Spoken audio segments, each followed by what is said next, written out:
Big TV ప్రేక్షకులకి నమస్కారం. నేను మీ చిలకమర్తి ప్రభాకర్ చక్రవర్తి శర్మ. మాస శివరాత్రి మన సనాతన ధర్మంలో 3 రకాల ఆరాధనలు ఉన్నాయి.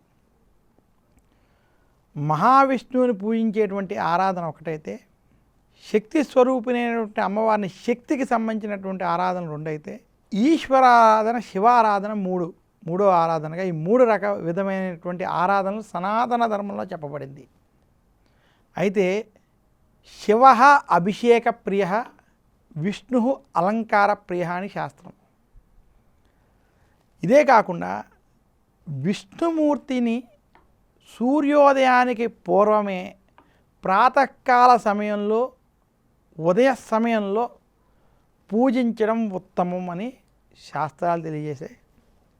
ఈశ్వరుణ్ణి సాయంకాల సమయంలో, రాత్రి సమయంలో పూజించడం ఉత్తమం అని తెలియజేశాయి.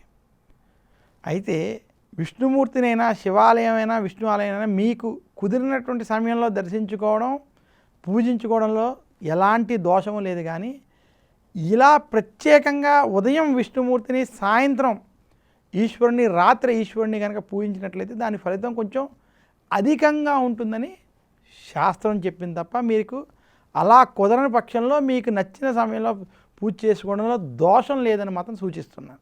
అయితే ఈ శివారాధన రాత్రి సమయంలో చేసేటువంటి దానికి మనకి పురాణ ప్రకారం కొన్ని ప్రాధాన్యతలు ఉన్నాయి. మనకి శివరాత్రి చాలా విశేషమైనది. శివరాత్రులు మనకి 5 రకాలైనటువంటి శివరాత్రులు ఉన్నాయని చెప్పారు. అందులో ఒకటి నిత్య శివరాత్రి, అంటే ప్రతిరోజు రాత్రి సమయంలో ఈశ్వరారాధన చేస్తే దాన్ని నిత్య శివరాత్రి అని చెప్పారు. ఇంకా రెండోది పక్ష శివరాత్రి. మనకి ప్రతి మాసంలో శుక్లపక్షం, కృష్ణపక్షం అని 2 పక్షాలు ఉన్నప్పుడు, ప్రతి మాసంలో వచ్చేటువంటి శుక్లపక్షంలో లేదా కృష్ణపక్షంలో వచ్చేటువంటి చతుర్దశి తిథి రోజు కనుక, అంటే 14వ రోజు కనుక రాత్రి సమయంలో ఈశ్వరారాధన చేస్తే దాన్ని పక్ష శివరాత్రి అని శాస్త్రం చెప్పింది. ఇక మూడోది మాస శివరాత్రి, అంటే ప్రతి మాసంలో వచ్చేటువంటి కృష్ణపక్ష చతుర్దశిని మాస శివరాత్రిగా.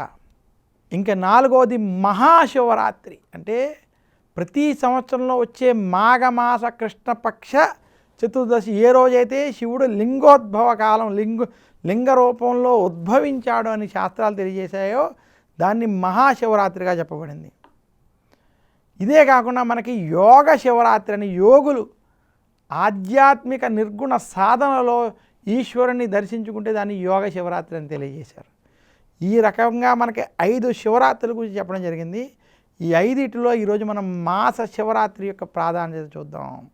ప్రతినిత్యం శివారాధన చేయలేనటువంటి వారికి కనీసం ప్రతి మాసంలో వచ్చే కృష్ణపక్ష చతుర్దశి తిథి రోజు కనుక మాస శివరాత్రిని కనుక ఆచరించినట్లయితే, అందులోనూ అర్ధరాత్రి సమయంలో, సాయంత్రకాల సమయంలో, ప్రదోషకాల సమయంలో ఆ రకంగా ఆ రోజు కనుక ఈశ్వరారాధన, శివుడికి అభిషేకాలు వంటివి చేసుకుని శివరాత్రికి చేసేటువంటి పూజా విధానంలో చేసుకోవడం, నమక చమక రుద్రాలు చదువుకోవడం, రుద్రాభిషేకం వంటివి కనుక ఆచరించుకున్నట్లయితే వారికి మాస శివరాత్రి చేసిన ఫలితం లభిస్తుందని, ఆ మాస శివరాత్రి రోజు చేసిన శివారాధనల వలన, ఈశ్వర అనుగ్రహం వల్ల వారికి ధన కనక వస్తువు ఆనాదులు సిద్ధిస్తాయని, వారికి ఎటువంటి వాటికి లోటు ఉండదని శాస్త్రాలు తెలియజేశాయి.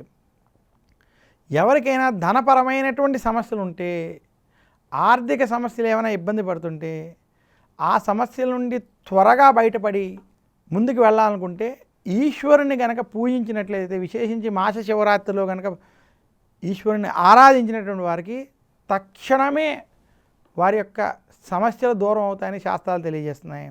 ఎందుకంటే ఈశ్వరుడు వరాలని త్వరగా ఇస్తాడని, ఇటువంటి పరీక్షలు పెట్టకుండా వరాలు ఇచ్చి తర్వాత పరీక్షించేటువంటి గుణం ఈశ్వరుడికి ఉందని, విష్ణుమూర్తి ముందు పరీక్షించి తర్వాత వరాలను ఇచ్చేటువంటి గుణం ఉందని మనకి పురాణాల ద్వారా చెప్పబడింది. అందువల్ల మాస శివరాత్రి రోజు కనుక ఎవరైతే ఈ రకంగా శివారాధన వంటివి చేస్తారో వారికి ఈశ్వర అనుగ్రహం చేత శుభ ఫలితాలు కలుగుతాయని తెలియజేస్తున్నాను. నమస్కారం. మీ చిలకమర్తి ప్రభాకర్ చక్రవర్తి శర్మ.